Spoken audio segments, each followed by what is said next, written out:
Hey guys, and welcome back to the Tutorial Millennial channel. In this video, I'm going to be showing you guys how you can edit a board on Pinterest. So I'm just going to go here and I am going to then select the board that I want to sort of edit.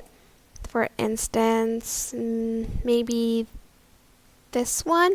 Just press this over here and then you can add a board cover from like the things that you've saved. For instance, I want to make this one the board cover. Press done and then name it art